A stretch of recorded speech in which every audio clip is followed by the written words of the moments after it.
Hello, good weekend, happy Easter to all on this Easter weekend.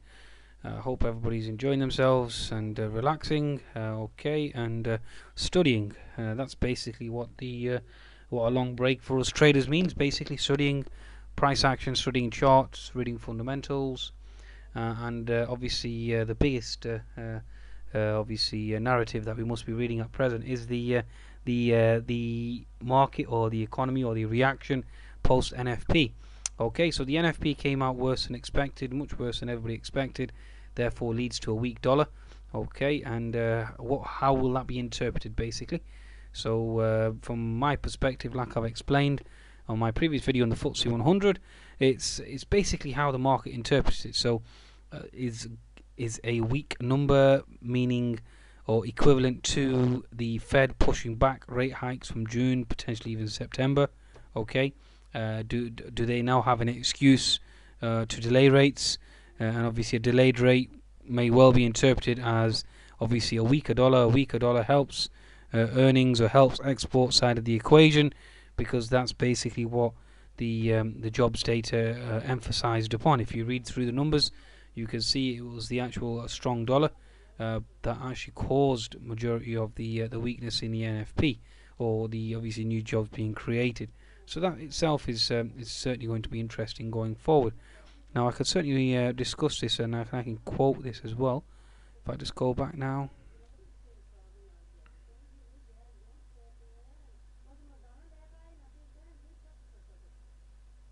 Okay, let's have a look at this. So if I can bring up the tweets, which are very important. Okay, bear with me. If I can actually go back and find this quote for you. Okay, no, unfortunately I can't. Okay, let's just try again, bear with me. Okay, weak headline NFP, rising wages equals no rate hike from the Fed in June. It's coming in September. Okay. Headline NFP horrid, but unemployment rate unchanged.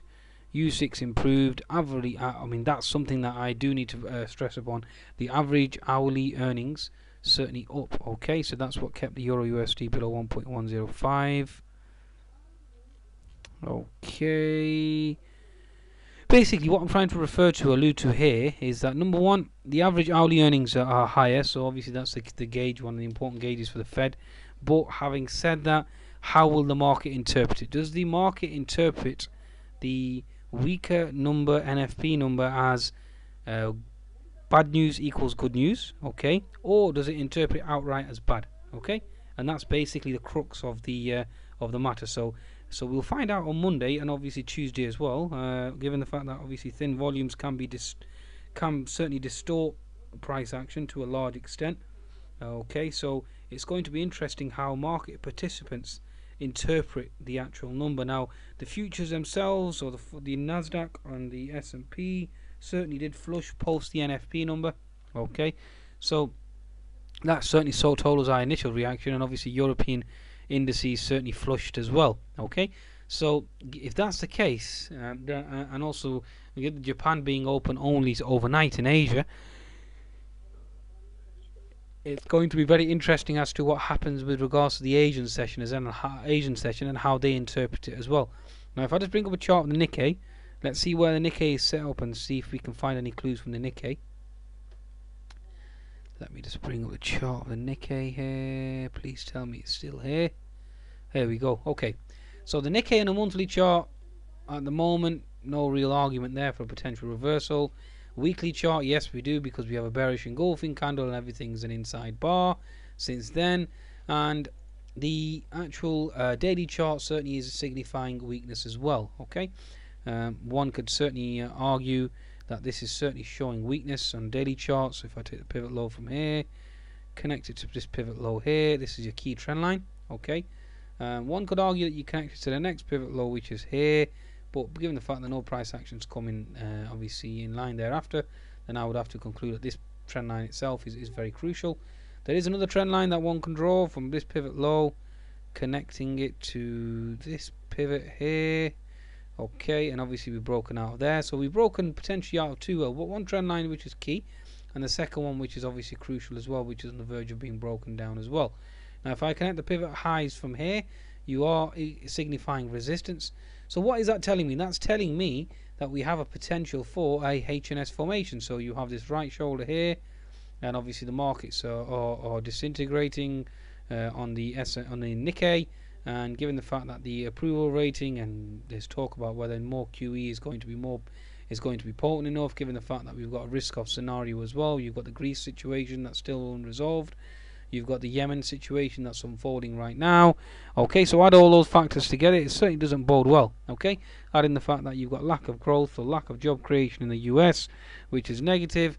Therefore, the Nikkei itself will start to flush, and the US markets will obviously follow steam as well. So it certainly isn't boding well for the Nikkei. Therefore, one would assume, given the fact that we have intermarket analysis, given the fact that one variable dictates the movement of another, or given the fact that one index dictates the movement of another, and given the fact that we are on the verge of breaking out this bullish channel, and therefore I would exercise extreme caution, and my bias certainly at this very juncture, just based on the Nikkei alone.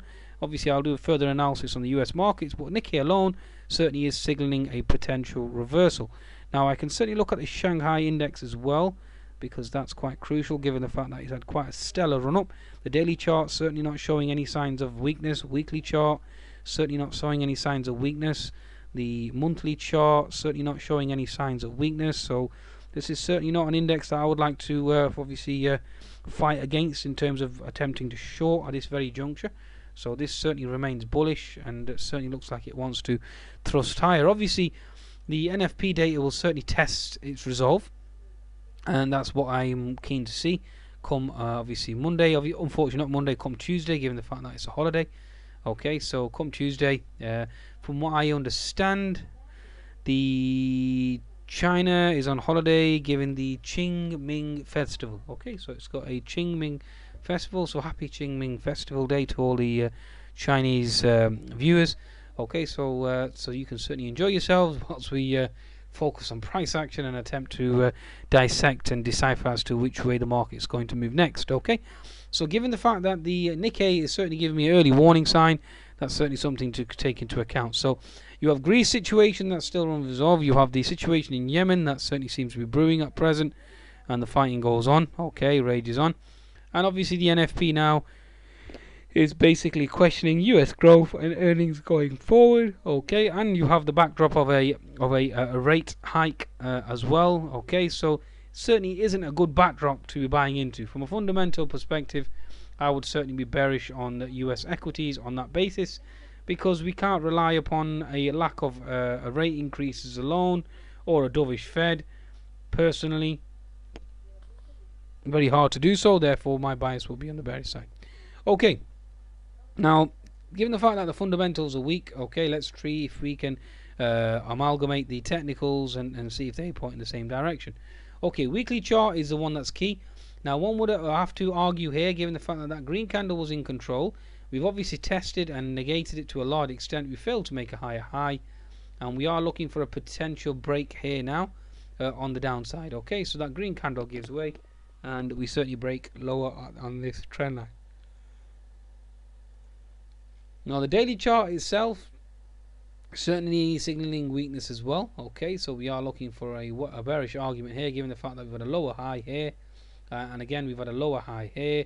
We're just basing at this very moment in time, can we make a lower high? Now the futures obviously have flushed quite substantially and are already sub 2050. Okay, so that obviously gives you an early indication that we are looking to potentially break down.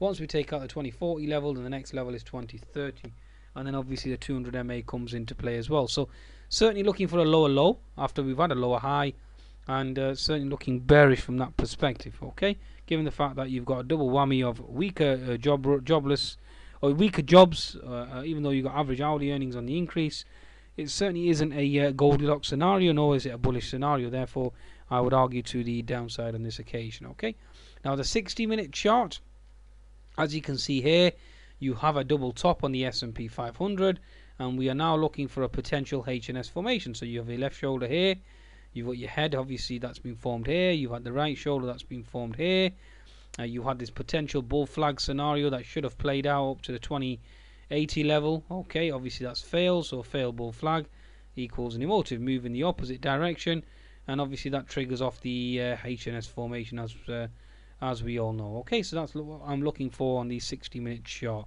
Okay, especially given the fact that the futures are flushed anyway already. Okay, the 10-minute chart, as you can see, you have this wall of resistance at 2070. The market obviously has obviously held that level,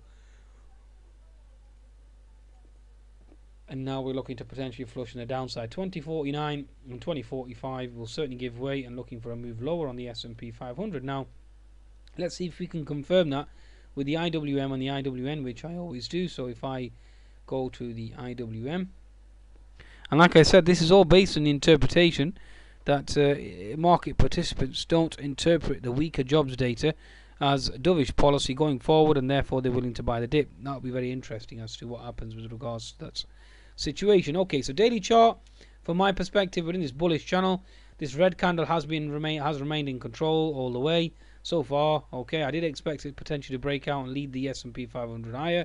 Given the fact that we've got a weak NFP number, that certainly looks very unlikely, and we are looking to potentially break this bullish channel and make our way to the downside, and looking for a therefore on a 60-minute chart, looking for a bear flag formation. Okay, and that's on the IWM, which is a Russell 2000.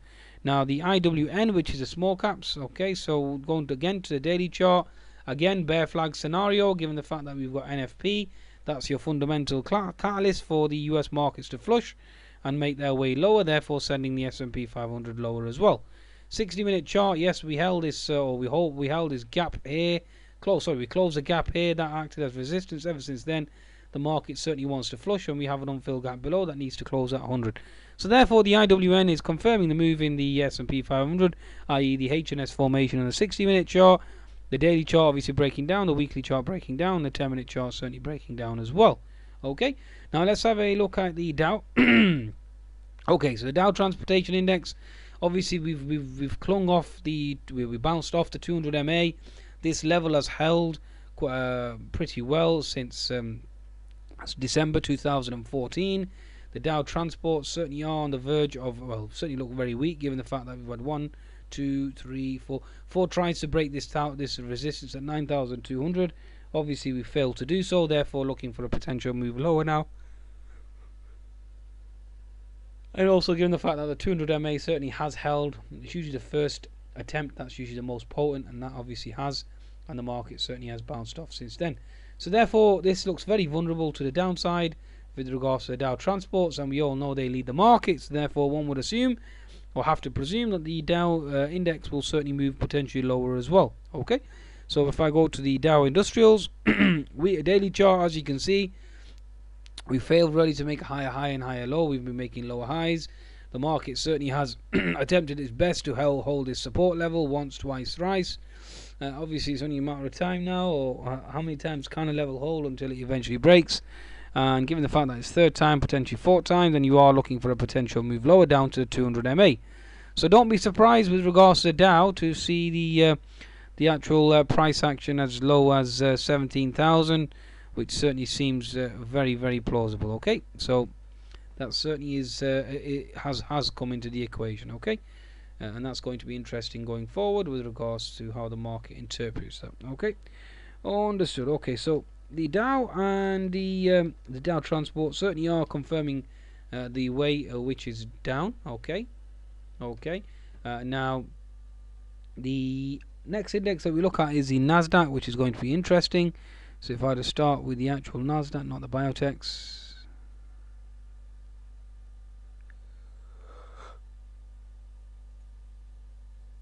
Okie dokie. So daily chart, obviously we have been clinging on to this previous resistance equals support. We've hit it once, twice. We've put in a doji on the last occasion. Obviously now we are looking for a potential break. The 20 MA sloping down.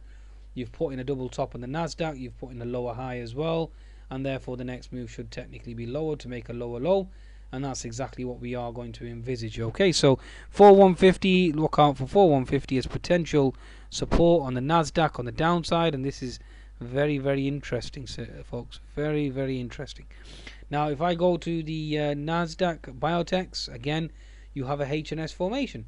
So given the fact that the NFP data is weak, that gives you the catalyst for this H&S formation to come into play.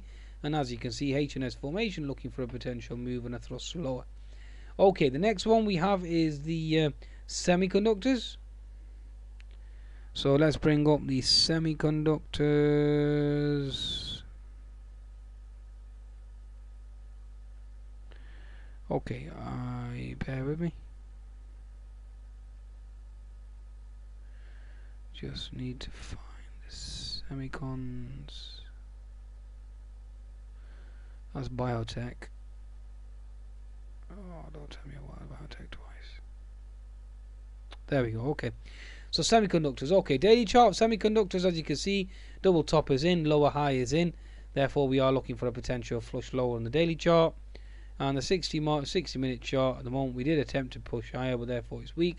And looking at the potential support at 90 and even lower thereafter. Okay, so daily chart certainly doesn't bode well for the semicons, nor does it bode well for the biotechs, and nor does it bode well for the Nasdaq, given the fact that the NFP is the catalyst for a break lower.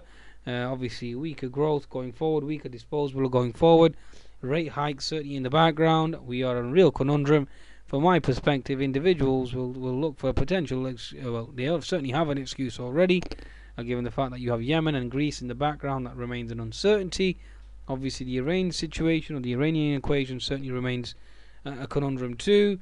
Therefore I am looking for downside movement on the Nasdaq, unless anything bullish obviously switches the markets in the opposite direction.